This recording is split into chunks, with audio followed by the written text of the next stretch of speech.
"Skip this wedding and I'll stop paying your tuition." That's what my father said to me. Not asked, not suggested, threatened. Over the phone, his voice cold and final, like he was reading terms and conditions, like my entire future was just another line item in his budget that he could delete with one click. The wedding in question wasn't his own. He'd already had that wedding 3 years ago. Married a woman named Diane 6 months after my mother's funeral, before Mom's clothes were even donated, before her garden had finished blooming for the season. No, this wedding was for Diane's daughter Chelsea, my stepsister, a 26-year-old woman I'd met exactly 4 times, who was marrying a man named Brandon after dating him for 8 months. And apparently, my attendance at this wedding was so critical, so absolutely essential, that my father was willing to destroy my education over it. I'm Natalie Morrison, I'm 21 years old, and I'm a senior at Northwestern University studying biomedical engineering. I'm 7 months away from graduating with a degree that cost $320,000 over 4 years. I have a 3.8 GPA. I have a job offer waiting at a medical device company in Boston starting at $85,000 a year. I have a future I've worked my entire life toward, and my father was threatening to take it all away because I didn't want to attend a wedding for a woman I barely knew. But here's what my father didn't know, what he couldn't have known. I'd been documenting everything, every conversation, every financial transaction, every lie. For 3 years, since the day he married Diane, I'd been keeping meticulous records of exactly how my college fund, the money my mother had saved for my education, had been spent. And what I'd discovered was sitting in an envelope in my apartment. Proof of financial fraud, proof of embezzlement, proof that would destroy everything my father had built. And I was about to hand it to him in front of 200 wedding guests. Let me back up. Tell you how we got here. My mother, Sarah Morrison, died when I was 18. Cancer. Ovarian cancer that went undiagnosed until it was stage 4, until there was nothing anyone could do. She fought for 8 months. 8 months of chemo and clinical trials and hoping for miracles that never came. She died 3 weeks before I started my freshman year at Northwestern. The school I'd worked for, the school she'd been so proud I'd gotten into, the school she'd helped me choose during campus visits the year before. My father, Robert Morrison, took her death hard. Or at least that's what I thought at the time. He seemed devastated. Couldn't work for weeks, could barely function. I'd tried to be understanding, tried to give him space while also grieving myself. But looking back now, I realize what I thought was grief was actually guilt. Because 6 months after my mother died, he married Diane. Diane Prescott was 42, 4 years younger than my father, a real estate agent who'd sold my parents a vacation cabin 2 years before my mother got sick. She was attractive in that maintained way, with professionally highlighted hair, and expensive activewear, and a smile that never quite reached her eyes. She had one daughter from a previous marriage, Chelsea, who was 23 at the time, and working as a social media manager for a boutique marketing firm. The wedding was small, immediate family only, at a courthouse. My father told me about it 3 days after it happened. Called me at school. "Natalie, honey, I have some news. Diane and I got married on Saturday. I know this might seem sudden, but life is short. Your mother would want me to be happy." Would she? Would my mother, who'd been dead for 6 months, want my father to marry the real estate agent he'd been secretly seeing while Mom was dying? Because that's what I found out later. That's what Diane's best friend told me at a family barbecue, not knowing I didn't know, casually mentioning how nice it was that they'd finally made it official after 2 years together. 2 years, which meant my father had been having an affair with Diane while my mother was sick, while Mom was going through chemo, while she was dying. But I didn't know that yet, not when I got the call about the wedding. I tried to be supportive, tried to be happy for him, tried to believe that maybe he did deserve to move on, even though 6 months felt impossibly fast. I flew home for Thanksgiving that year, met Diane properly for the first time, met Chelsea. They'd moved into my childhood home, the house my mother had decorated, the house that still smelled like her perfume in certain rooms. Diane had redecorated extensively, new furniture, new paint, new everything, erasing every trace of my mother like she'd never existed. My room was the only space left untouched. "We kept your room exactly as it was," my father said, showing me upstairs. "We thought you'd want it to stay the same." But even that felt wrong. Like my room was a museum exhibit. The rest of the house was Diane's now. Chelsea had moved into the guest room, the one my mother had used as an office. Her desk was gone, replaced by Chelsea's influencer setup, ring lights and cameras and backdrops for Instagram photos. I lasted 3 days before I flew back to school early, claiming I had a project due. My father seemed relieved. That first year, my tuition was paid on time, $80,000 for sophomore year, just like it had been for freshman year. The money came from the college fund my mother had set up when I was born. She'd contributed to it religiously, $500 a month for 18 years, plus gifts from grandparents and bonds that had matured. By the time I graduated high school, there was $340,000 in that account, enough for 4 years at Northwestern plus expenses. My mother had planned everything. Made sure I'd be taken care of. Made sure my education would be secure. I should have asked more questions about the account. Should have asked how it was structured, who controlled it, what the terms were. But I was 19 and grieving and trusting that my father would honor my mother's wishes. That was my first mistake. Junior year started. Fall semester, tuition was due. August 15th, $40,000 for the semester. The payment didn't come through. I got a notice from the university bursar's office. Your account has an outstanding balance of $40,000. Please contact your parent or guardian to resolve this immediately. I called my father. Dad, the school says tuition wasn't paid. Oh, right. I've been meaning to talk to you about that. What's there to talk about? The money's in the college fund. It's supposed to be automatically withdrawn. Well, there's been a change in circumstances. Diane and I are building a new house. Chelsea is planning a wedding. Money is tight right now. I need you to take out student loans for this year. I felt like the floor had dropped out from under me. Student loans? Dad, Mom saved that money specifically for my education. That was the whole point of the fund. And the money's still there. I'm just asking you to take loans for now. I'll pay them back once the house is finished and we've recovered financially. This doesn't make sense. There's enough in the fund to cover all 4 years. Why would I need loans? Natalie, I don't have time to explain every detail of my finances to you. I'm asking you to take out loans. It's not the end of the world. Lots of students have loans. But I'm not supposed to have loans. Mom made sure I wouldn't have to. Your mother isn't here anymore. The way he said it, cold, dismissive, like her planning meant nothing now that she was gone. I need to think about this, I said. Think fast. The school needs payment in a week. He hung up. I sat in my dorm room, staring at my phone, trying to process what had just happened. My college fund, the money my mother had carefully saved for 18 years, was suddenly unavailable.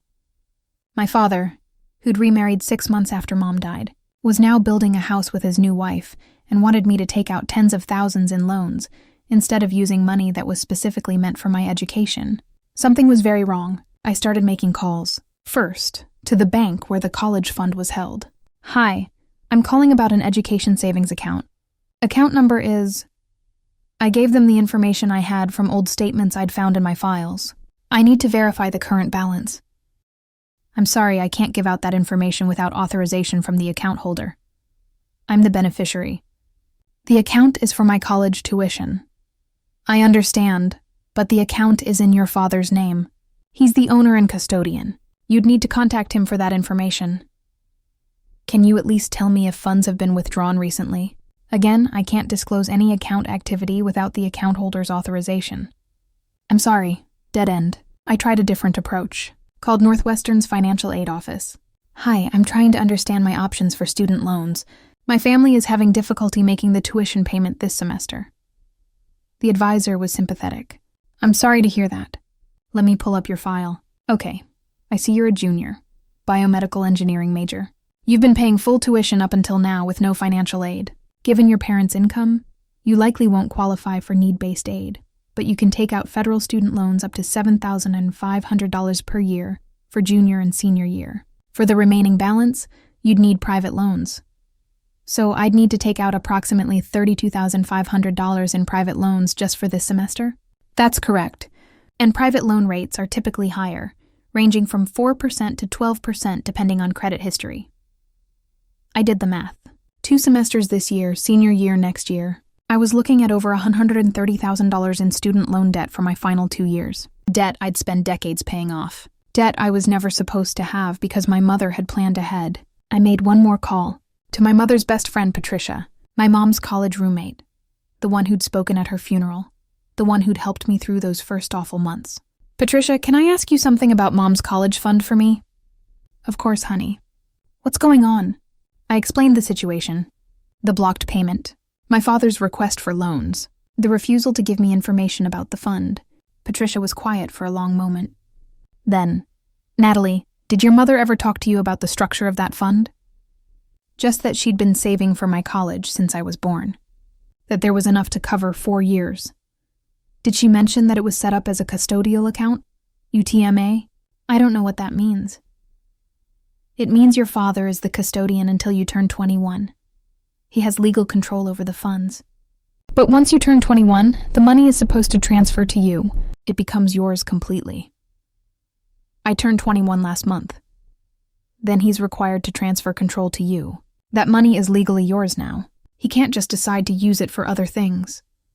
Something clicked into place. My 21st birthday had been 4 weeks ago.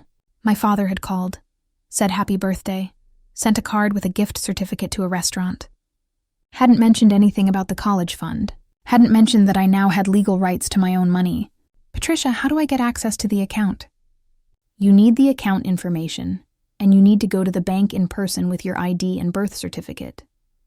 The bank is legally required to transfer ownership to you on demand once you're 21 and can prove you're the beneficiary. What if the money's not there anymore? Silence. Long, heavy silence. What do you mean? Patricia's voice had changed. Gotten careful. What if he spent it? What if that's why he won't let me access it? He can't have spent it. That would be illegal. The money is held in trust for you. There are laws about this specifically to prevent parents from misusing education funds. But he's the custodian. Doesn't that mean he controls it? Control doesn't mean ownership. He can manage it, make investment decisions, but he can't use it for his own purposes. That would be embezzlement. Embezzlement. The word hung there. Natalie, you need to get documentation. You need to go to that bank, show them your ID, and demand a full account history. If something's wrong, if he's taken money that wasn't his to take, you need to know. And if he has, then you need a lawyer. I spent the next week preparing. I found my birth certificate in the files my mother had left me. I found old statements from the college fund showing the account number and the bank branch. I made an appointment at the bank for the following Monday, and I told no one. Not my father, not Diane, not even my roommate. Monday morning, I walked into First National Bank in Evanston with my documents. Asked to speak with someone about a custodial account. Was directed to a banker named Mrs. Chen. How can I help you today? I need information about a custodial account that was set up for me. I just turned 21, and I understand the account should transfer to my control now. Of course. Do you have the account number? I showed her the old statement. She pulled it up on her computer. Her expression shifted as she read. This account was closed 4 months ago. My stomach dropped. Closed? What do you mean closed? The custodian, Robert Morrison, closed the account and transferred all funds out on June 3rd. Where did the funds go? I can't see that information. But the entire balance was transferred to an external account via wire transfer. What was the balance? She hesitated. I need to verify your identity first. I showed her my driver's license, my birth certificate, my student ID. She compared everything carefully. Then she showed me the screen. Final balance before closure, $287,450. Transferred out, $287,450. Remaining balance, $0. That money was for my college education, I said, my voice shaking. My mother saved it for me. Where did it go? I don't have information about the destination account. Your father would have that information. Can you print me a full transaction history? Every deposit, every withdrawal, everything? Since you're the named beneficiary and you're now of age, yes. I can do that. She printed 21 pages. Every transaction from the account's inception to its closure. I sat in the bank lobby and read through them. My mother had contributed $500 a month, like clockwork, from the month I was born until the month she died. Other deposits from grandparents, bonds, birthday money. The account had grown steadily, invested conservatively, earning modest returns. Until 3 years ago. 3 years ago, the month my father married Diane, there was a $25,000 withdrawal. Purpose listed. House renovation. 2 months later, $18,000 withdrawal. Wedding expenses. Over the next 3 years, there were dozens of withdrawals. $12,000. Vacation. $8,000. Car down. Payment. $15,000. Home. Construction. $22,000. Chelsea's relocation expenses. $31,000. Wedding deposit. On and on. Withdrawal after withdrawal. Money meant for my education being used for his new life with Diane. For their house. For their vacations. For Chelsea's expenses. My mother's careful savings. 21 years of planning. Being drained away for everything except what it was meant for. The final withdrawal, 4 months ago, transferred the remaining $287,450 to an account I didn't recognize. I asked Mrs. Chen if she could tell me anything about where the money went. "I'm not supposed to do this," she said quietly. "But that's an account at Midwest Trust. If you go there with these documents, you might be able to get more information." I went directly to Midwest Trust. Walked in with my documents and the account number from the wire transfer. Asked to speak with a manager. Explained the situation. The manager, Mr. Lopez, looked uncomfortable. "This is a joint account," he said. "Robert Morrison and Diane Morrison." "My college fund was transferred to my father's joint account with his wife?" "According to this, yes." "Can you tell me what the money has been used for?" "I can give you a transaction history since the transfer, but I need to warn you, you're not authorized on this account. I'm only showing you this because of the unique circumstances and because you can prove the funds originated from your custodial account." He printed another set of statements. $150,000.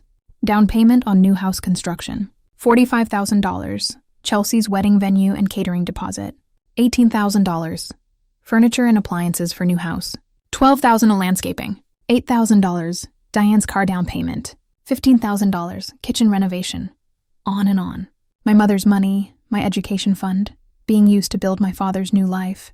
The remaining balance in the account, $32,000. Out of $287,450, there was $32,000 left. I sat in my car in the parking lot and cried. Then I called Patricia. Told her everything. She was silent for a long time. "Then, you need a lawyer. This is embezzlement. This is illegal. That money was held in trust for your education. He had a fiduciary duty. He violated that duty. But he's my father, and he stole from you. He stole from your mother's legacy. He stole your future. What do I do? I'm calling my lawyer right now. She's excellent. She'll know exactly how to handle this." 2 hours later, I was sitting in the office of Margaret Foster, attorney at law. She specialized in family law and estate litigation. I showed her everything. The bank statements, the transfer history, the proof of expenditures. She read through it all carefully. When she finished, she looked at me with an expression of controlled fury. "This is one of the clearest cases of custodial account misappropriation I've ever seen. Your father had a legal obligation to preserve those funds for your education. Instead, he treated them as his personal bank account. What can I do?" "You can sue him. Civil suit for recovery of funds plus damages. With this documentation, you'd almost certainly win." "How long would that take?" "Months. Possibly a year or more. And it would cost money up front for legal fees." "I don't have money." He made sure of that. "I know. Which is why I'm going to suggest something else first. Leverage." "What do you mean?" "Your father thinks you don't know about this. He thinks you'll just take out loans and never question where your college fund went. But you have proof of what he did. That's leverage. You can confront him with this evidence and demand he make it right. Demand he pay your tuition for the rest of your schooling. If he refuses, then we file suit. And if I confront him, he'll just deny it. Not if you confront him publicly. Not if you confront him in a situation where he can't afford the embarrassment of the truth coming out." "Like where?" She leaned back in her chair. "Does your father care about his reputation? His standing in the community? He's a vice president at a financial services company. His job is literally about trust and fiduciary responsibility. If people found out he embezzled his daughter's college fund..." "Exactly. So we create a situation where he either makes this right immediately, or the truth comes out in front of people whose opinions he cares about." I thought about it. Then I remembered. Chelsea's getting married in 6 weeks. Big wedding, 200 guests. My father told me I had to attend or he'd stop paying my tuition. But he's not paying my tuition anyway. Margaret smiled. It wasn't a pleasant smile. "Perfect. You go to that wedding, you bring documentation, and you hand it to him in front of everyone. Give him a choice. Make it right, or watch his reputation crumble. That's blackmail. No, that's leverage. Blackmail would be demanding money you're not entitled to. This is demanding return of money that's legally yours. Money he stole. There's a difference. What if he calls my bluff? What if he refuses and I have to actually file suit and it takes a year and I can't finish school? Then we file for an emergency injunction to freeze his assets and force him to pay your tuition immediately while the suit is pending. Judges don't look kindly on parents who steal their children's education funds. We'd get that injunction. You're sure? I'm sure. But I don't think we'll need to go that far. Men like your father, men whose entire identity is built on being respectable and trustworthy, they can't afford this kind of exposure. He'll pay. What do I do now? Now you go back to school. You take out the minimum loans you need to stay enrolled this semester. You document everything, every conversation with your father, every request for payment, everything. And you prepare for that wedding. I left her office with a folder full of copies. Proof of everything. Evidence of years of theft. Over the next 6 weeks, I did exactly what Margaret said. I took out loans to cover tuition. $2,500 in federal loans, the maximum I could take. Another $2,750 in private loans at 8% interest. It hurt to do it. Hurt to take on debt I shouldn't have had. But it kept me in school. And I documented everything. I recorded every phone call with my father. Wisconsin is a one-party consent state, meaning I could legally record conversations I was part of without telling the other person. Every time he called to check in, to ask about school, to remind me about the wedding, I recorded it. I also had the conversations transcribed and saved in multiple locations. I created a timeline. Every withdrawal from the college fund cross-referenced with what it was spent on. A clear, undeniable pattern of misuse. I made copies of everything. One set for Margaret, one set for me, one set in a safe deposit box, and one set in an envelope that I planned to hand my father at Chelsea's wedding. The wedding was scheduled for October 14th, 6 weeks after I'd discovered the theft. As the date approached, my father called more frequently. I haven't received your RSVP for the wedding. I'm not sure I can make it. I have a big project due that week. Natalie, this is important. Chelsea wants you there. Diane wants you there. I want you there. You're part of this family. Am I? What's that supposed to mean? Nothing. I'll try to make it work. You'll do more than try. Let me be clear. If you don't show up to this wedding, I'm done paying your tuition. You're on your own. You're not paying my tuition anyway. What? Nothing. I'll be there. He didn't catch it. Didn't realize I'd just told him I knew. A week before the wedding, Chelsea called me. We'd never been close. Barely knew each other. But she was making an effort. Hey, Natalie. Just wanted to confirm you're coming to the wedding. I'm so excited. I'll be there. Awesome. And you're bringing a +1? No, coming alone. That's totally fine. I'm just so glad you'll be there. It means a lot to me and to your dad. He talks about you all the time. Did he? Did he talk about me while spending my college fund on her wedding? I'm looking forward to it, I lied. And hey, I know things have been weird with the family dynamics and everything.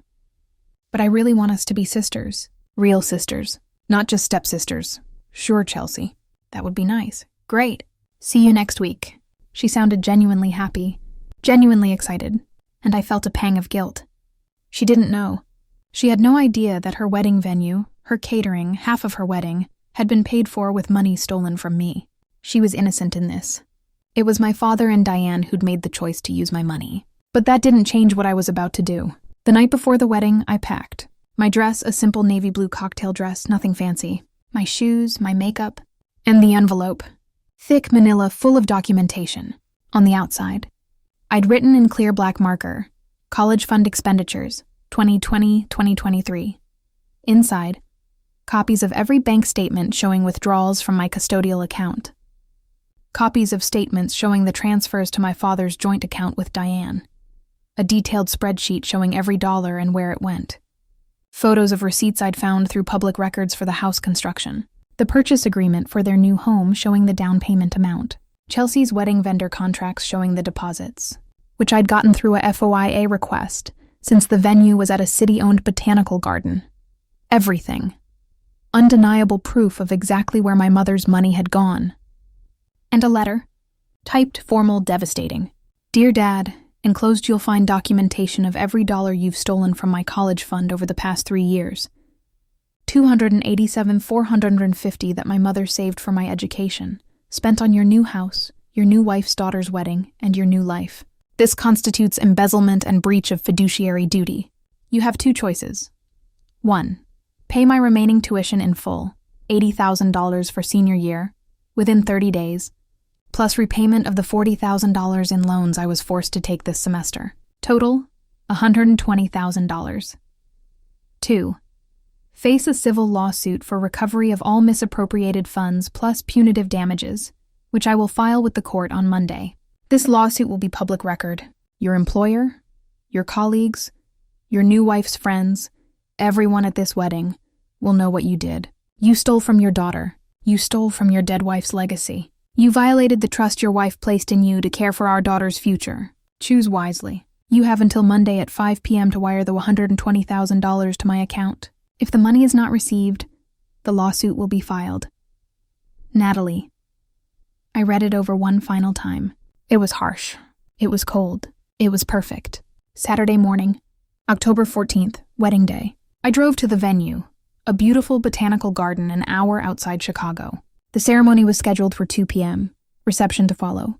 I arrived at 1:30, early enough to see guests arriving, but not so early that I'd have to make small talk. The gardens were beautiful. Fall colors, golden light, everything picture perfect for a wedding. Chelsea had good taste, I'd give her that, though it was easy to have good taste when someone else's stolen college fund was paying for it. I checked in at the guest book table. The woman working it smiled at me. Name? Natalie Morrison. She looked down the list. Oh, you're the bride's sister. Stepsister. Right. You're at table 4, family table. The ceremony will start in about 20 minutes. I found my seat. Table 4, right up front, with my father and Diane and a few of Diane's relatives I'd never met. My father wasn't there yet. Probably with Chelsea, doing father-daughter photos or whatever pre-wedding rituals they'd planned. Diane was there, though. She saw me sit down, and her face lit up with a smile I didn't trust. Natalie. You made it! We're so glad you're here. Wouldn't miss it. Chelsea will be thrilled. She was so worried you wouldn't come. I told Dad I'd be here. I know, but you've been so distant lately. We've barely heard from you. How's school? Expensive. She laughed like I'd made a joke. College always is, but it's such an important investment. Your father and I are so proud of you. My father and I. Like they were a unit. Like she had any right to claim pride in my accomplishments. I smiled tightly and didn't respond. Guests filed in. 200 people, just like Chelsea had planned. The Botanical Garden Chapel filled up. I recognized some faces. My father's colleagues from work. Diane's friends from her real estate firm. Chelsea's influencer friends, some of whom I recognized from her Instagram. At 1:55, my father appeared. He was walking Chelsea down the aisle for photos, practicing the timing. He saw me and his face brightened, came over. Natalie, you're here. He hugged me.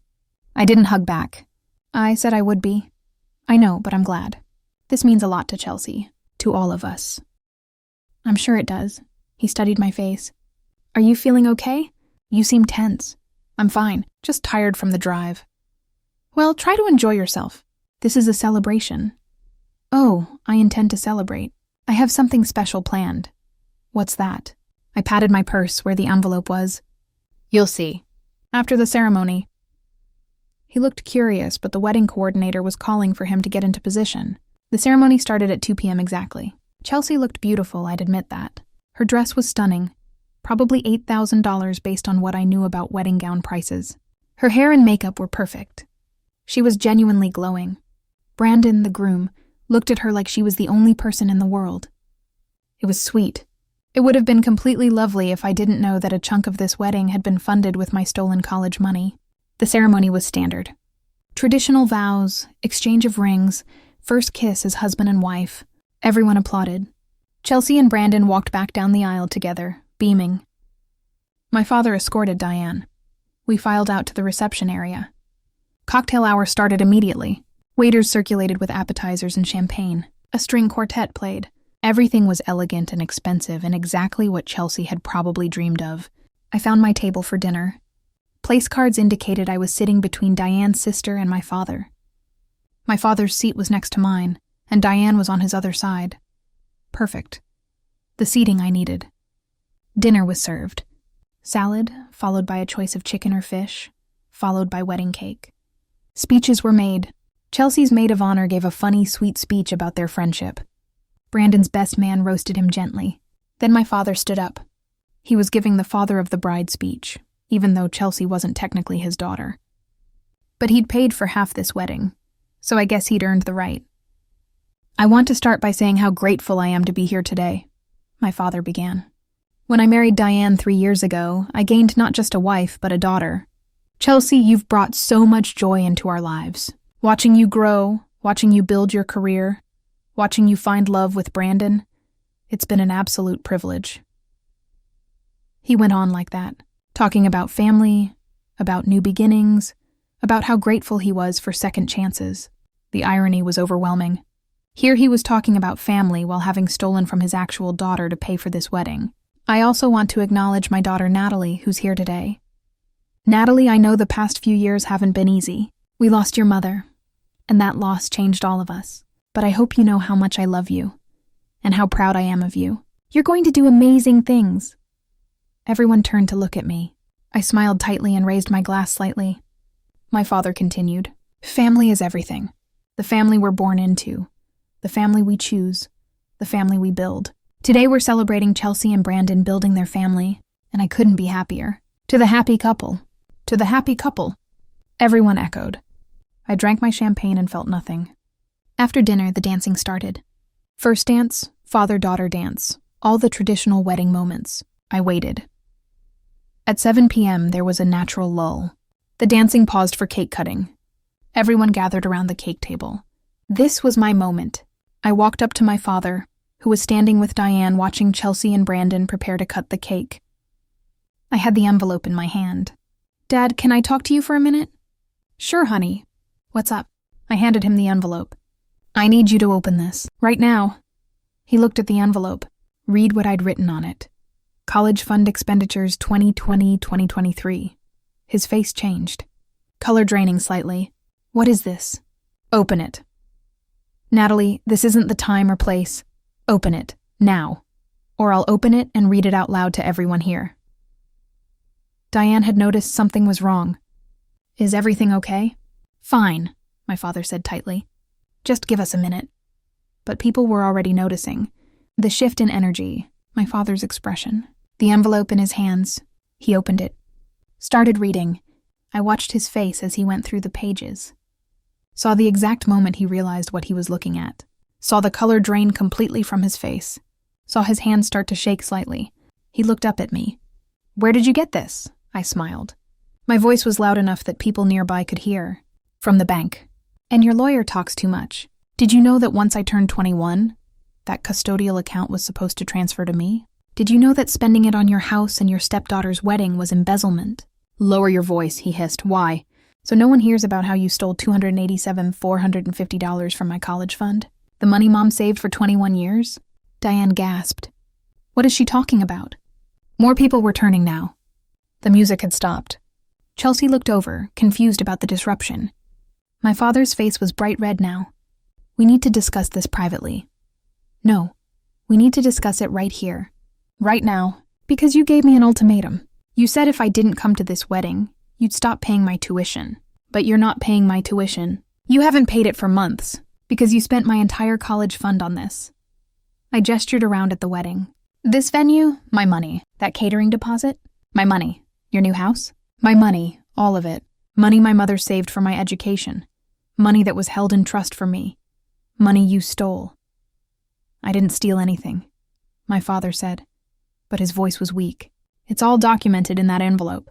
Every withdrawal, every transfer, every dollar. My lawyer is ready to file a civil suit on Monday. Embezzlement, breach of fiduciary duty. It's all there."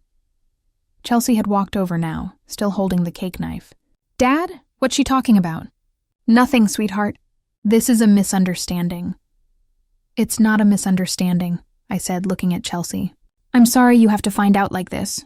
But your wedding, a big part of it, was paid for with money stolen from my college fund. Money my mother saved before she died. Money your stepfather was supposed to preserve for my education." Chelsea looked at my father. "Is that true?" He couldn't meet her eyes. "It's complicated." "It's not complicated," I said. "It's theft. Plain and simple." Diane grabbed my arm. How dare you come here and ruin Chelsea's wedding day? How dare I? How dare you and your husband steal from a college student? How dare you spend a dead woman's money on your new life? I pulled my arm away from her. Looked at my father. You have two choices. The letter explains both. But I'll summarize for everyone here since we're doing this publicly. You pay back the $120,000 I need to finish my education, plus the loans I was forced to take this semester. Or I file a lawsuit on Monday that will be public record. Your employer will know. Your colleagues, I gestured at several of his coworkers who were watching with horrified expressions, will know. Everyone will know what you did. You can't do this, my father said. I am. You have until Monday at 5 p.m. to wire the money. If it's not there, I file. I turned to Chelsea. I'm sorry your wedding day is being disrupted. I'm sorry you're finding out about this now. But this has been going on for 3 years, and my father left me no other choice. He threatened my education, my future, everything my mother worked to give me. So yes, I'm doing this here, in front of everyone, because it's the only way to make him face what he's done. Chelsea was crying now. Brandon had his arm around her. We need to go, he said quietly to her. No, Chelsea said. I need to understand. Natalie, how much of my wedding did he pay for with your money? I softened slightly. She really hadn't known. According to my records, about $45,000 in deposits and expenses. She turned to my father.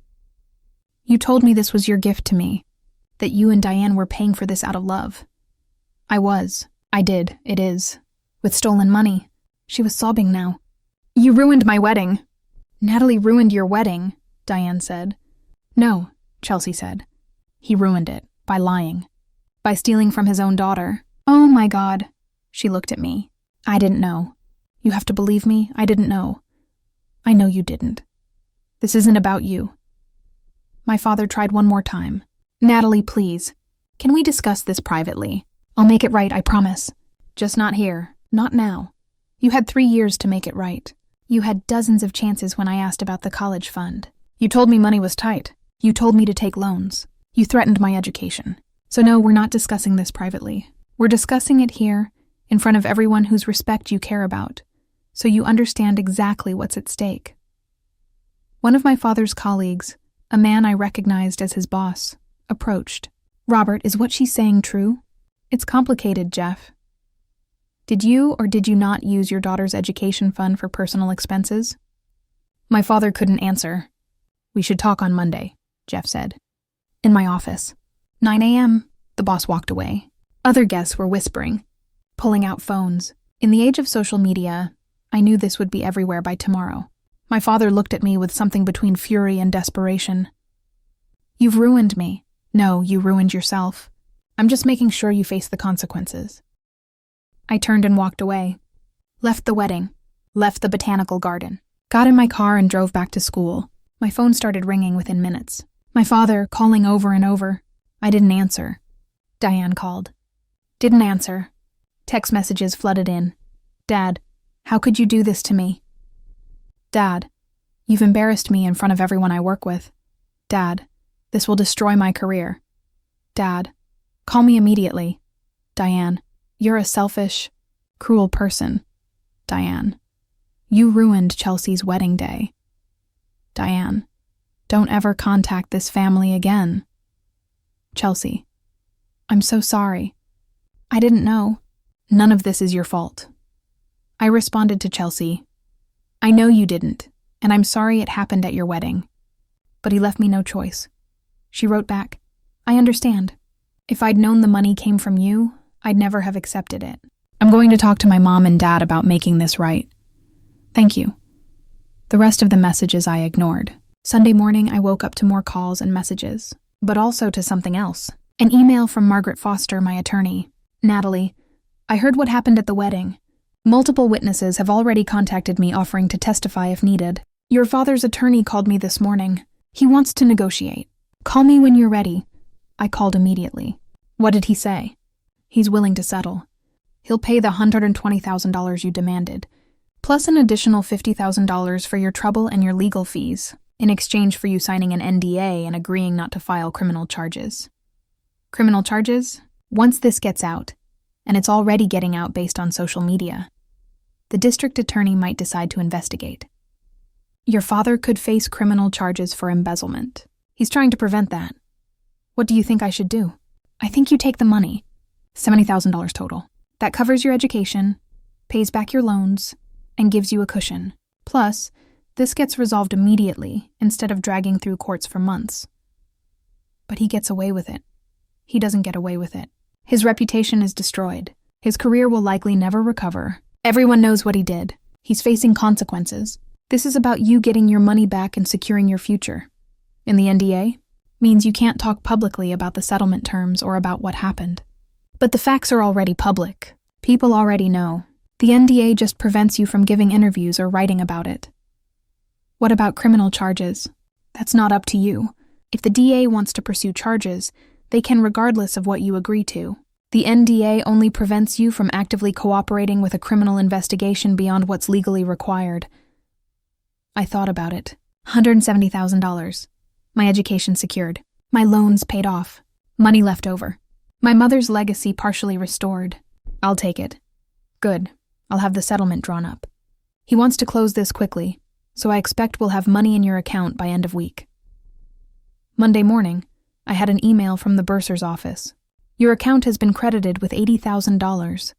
Your balance is now current for the academic year. The money had come through even faster than expected. By Wednesday, I received a wire transfer for $90,000. The additional amount, covering my loans and legal fees. Margaret sent me the settlement agreement to sign. It was done.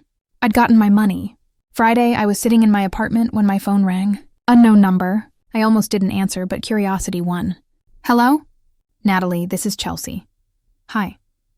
I wanted to call and tell you something. I talked to Brandon and we've decided to return all the money your dad spent on our wedding. What? It's not right. That money wasn't his to give. We're going to pay him back the $45,000, and he has to give it to you. I don't know how we'll afford it. We'll take out loans, we'll work extra jobs, whatever it takes. But we're not keeping money that was stolen from you. Chelsea, that's not necessary. The settlement covered what I needed. It's necessary for us. I can't start my marriage knowing it was built on something like that. Brandon agrees. We're going to make it right. Thank you. That means more than you know. I'm sorry about all of this. I'm sorry my mom married your dad. I'm sorry about what happened to your mother. I'm sorry you had to fight for money that should have been yours. I'm just sorry. It's not your fault. I know, but I'm still sorry. We talked for a few more minutes, made plans to get coffee sometime, just the two of us. When we hung up, I felt something I hadn't expected. Hope. Hope that maybe something good could come from this mess. 2 weeks after the wedding, I got a message on Facebook from someone I didn't know, a woman named Jennifer. Hi, Natalie. I hope this isn't weird. I'm friends with someone who was at the wedding. I heard about what happened with your father and your college fund. I wanted to reach out because something similar happened to me. My parents used my education fund to pay for my brother's medical expenses, and I ended up with massive student loan debt. I thought I was being selfish for being upset about it. Everyone told me family helps family, that I should be grateful I could help my brother. But seeing you stand up for yourself, seeing you demand what was rightfully yours, it gave me courage to ask questions. I found out my parents had other assets they could have used.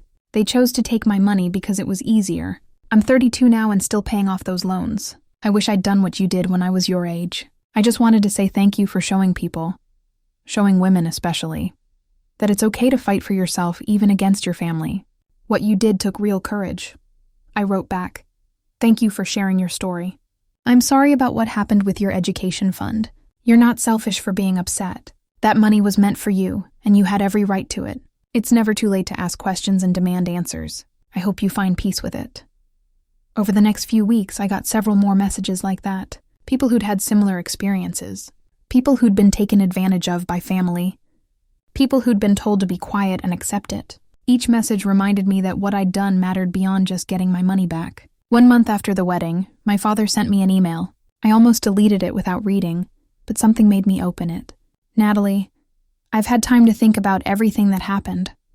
To really think about what I did and why I did it. You were right. I stole from you. I told myself it was borrowing, that I'd pay it back, that the money was technically mine to manage since I was the custodian. But those were excuses. The truth is, I was building a new life and I wanted it to be perfect. I wanted Diane to be happy. I wanted Chelsea to have everything she deserved. And I convinced myself that you'd be fine, that you could take loans, that everyone has student debt, so what difference did it make? I never thought about what your mother would have wanted. I never thought about the trust she placed in me to protect your future. I never thought about how hard she worked to save that money, even when money was tight, even when we couldn't afford vacations or luxuries. She still put $500 a month into that account because your education mattered more than anything. I betrayed that trust. I betrayed you. I ruined the relationship with my daughter for the sake of impressing my new wife. And I'm sorry. I know sorry doesn't fix anything. I know you'll probably never forgive me. But I need you to know that I understand what I did was wrong. Deeply inexcusably wrong. I've resigned from my job. After what happened at the wedding, after Jeff talked to me on Monday, it was clear I couldn't stay. My entire career was built on people trusting me with their finances. And I violated that trust with my own daughter. Who would trust me with their money after that? Diane and I are in counseling. Our marriage is struggling. She's angry about the money, about the house we had to scale back on, about Chelsea's wedding being ruined. I don't know if we'll make it. Chelsea won't speak to me. She said she can't look at me the same way knowing what I did. Brandon returned the $45,000 last week. They took out loans to do it. My stepdaughter has more integrity than I do. I'm living in an apartment now. Diane kept the house, we're separated. I'm looking for a new job, but it's hard. Everyone in the industry knows what happened. I destroyed my reputation, my marriage, my relationships, and my career, and I deserve all of it. I don't expect you to reply to this. I don't expect forgiveness. I just wanted you to know that you were right to do what you did. You were right to fight for yourself. Your mother would be proud of you. I know I have no right to say that, but it's true. She raised you to be strong, to stand up for yourself, to not let anyone, even family, treat you badly. And you honored her memory by fighting for the future she tried to give you. I'm sorry, Natalie, for everything. Dad, I read that email 3 times. I felt a lot of things. Anger that it took public humiliation for him to understand. Sadness for the relationship we'd had before Mom died. Relief that he finally admitted what he'd done. But mostly I felt free. Free from the weight of pretending things were okay. Free from the obligation to protect his feelings. Free from the fear of speaking up. I didn't respond to the email. Maybe someday I will. But not yet. 2 months after the wedding, I was sitting in class when I got a text from Patricia, my mother's best friend. I heard about everything. I'm so proud of you. Your mother would be too. Can we have lunch this weekend? We met at a cafe near campus on Saturday. Patricia hugged me for a long time when she saw me. I'm so sorry you had to go through all of that, she said when we sat down. I'm okay. It worked out. But you shouldn't have had to fight for money that was always yours. You shouldn't have had to expose your father publicly. You should have just been able to focus on school. Maybe. But I learned something important. I learned that I can stand up for myself, that I don't have to accept being treated badly just because of someone's family. Your mother would be so proud of you. I hope so. I know so. She spent your whole life teaching you to be strong, to be independent, to demand respect. And you did, even when it was hard, even when it cost you. We talked for 2 hours. She told me stories about my mother, things I'd never heard before, about how my mother had fought for promotions at work, how she'd negotiated for higher pay, how she'd never let anyone make her feel small. You're so much like her, Patricia said. More than you know. 3 months after the wedding, I was walking across campus when I saw a flyer. Educational Justice, a discussion on financial abuse in families. The speaker was a professor of family law. On impulse, I went. The auditorium was about half full, maybe 60 people. The professor talked about custodial accounts, education funds, and how often parents misuse money held in trust for their children. It's more common than people realize, she said. Parents view these accounts as family money, not realizing or not caring that they have a legal and ethical obligation to preserve these funds for their intended purpose. When they use the money for other things, it's not just bad judgment. It's theft. During the Q&A, I raised my hand. What recourse do people have if their parent has misused their education fund? Document everything, she said. Get bank statements, transaction histories, proof of expenditures. Then hire a lawyer. Sue for recovery of funds. Most cases settle because parents don't want the exposure of a trial. But you have to be willing to fight. You have to be willing to make it uncomfortable. What if the parent is powerful? Has a good reputation? What if everyone thinks you're being vindictive? Then you make the truth more powerful than their reputation. You bring evidence. You are willing to stand up in court or in public and show everyone exactly what happened. The truth is a powerful weapon. After the talk, I approached the professor, told her my story. She listened with increasing interest. "Would you be willing to speak about your experience?" she asked when I finished. "To other students who might be going through something similar?" I signed an NDA about the settlement. But not about the underlying facts, right? Not about what happened before the settlement. No, the facts are public. Then you could share your story in a general way. Not about the settlement, but about how you discovered the misuse, how you documented it, how you fought back. That could help a lot of people. Let me think about it. She gave me her card. "When you're ready." 6 months after the wedding, I was approached by a student newspaper reporter.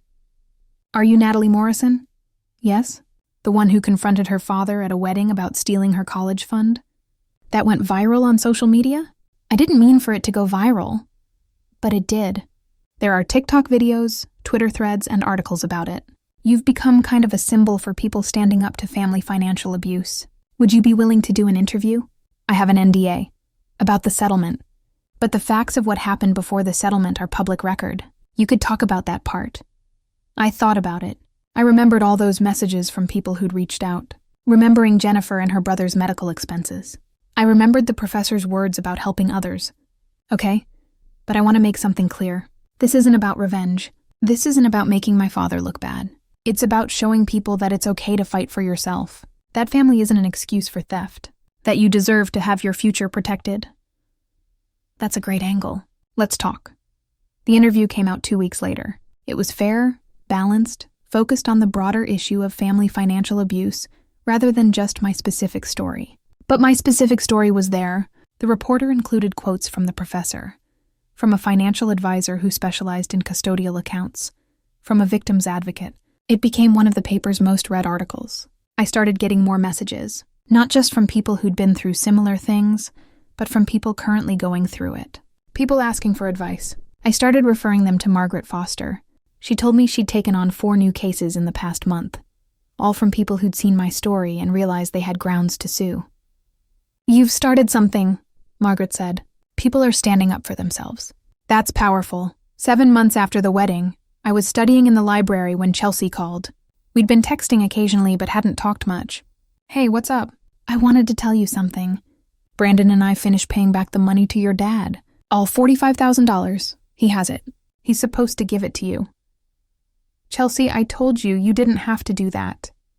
"We did, and I'm glad we did. It was the right thing. But I also wanted to tell you something else. My mom and your dad are getting divorced." I sat up straighter. "What?" "Yeah, the separation became permanent. They're filing paperwork this month. Mom said she can't trust him anymore. Not just because of what he did to you, but because of how he lied to her. She had no idea he was taking money from your fund. She thought all the money they were spending was his. When she found out the truth, that their entire life together was built on stolen money, she couldn't move past it. I'm sorry. I know that's hard. Don't be sorry. It's not your fault. It's his. He made his choices.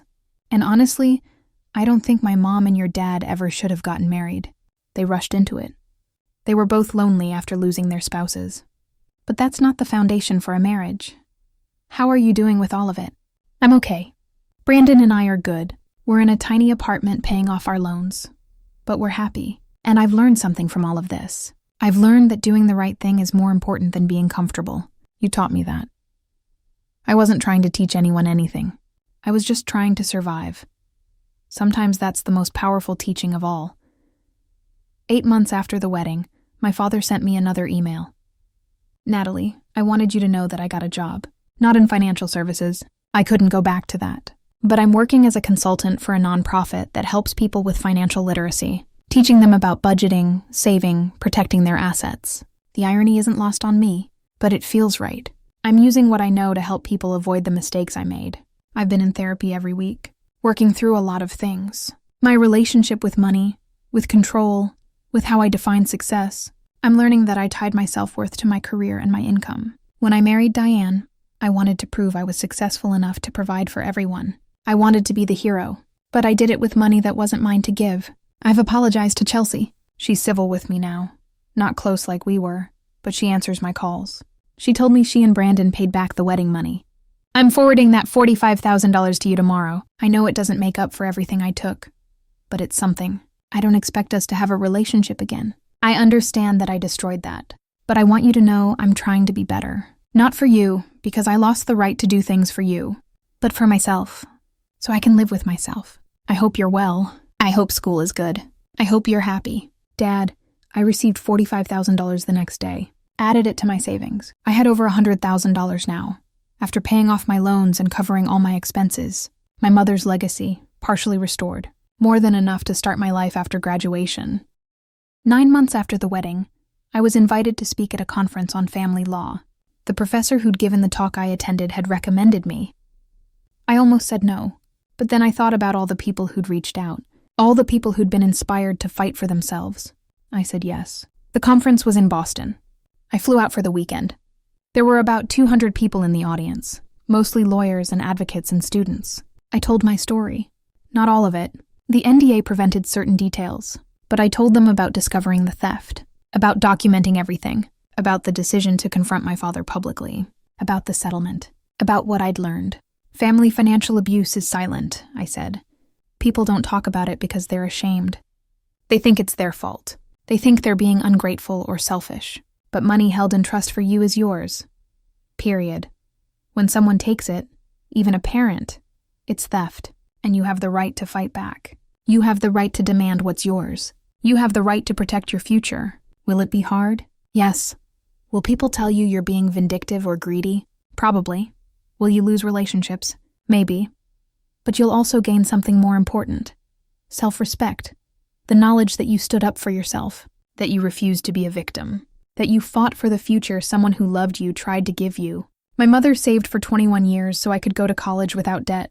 When my father stole that money, he wasn't just stealing from me. He was stealing from her legacy, her work, her love. And I wasn't going to let that stand. So I fought, and I won.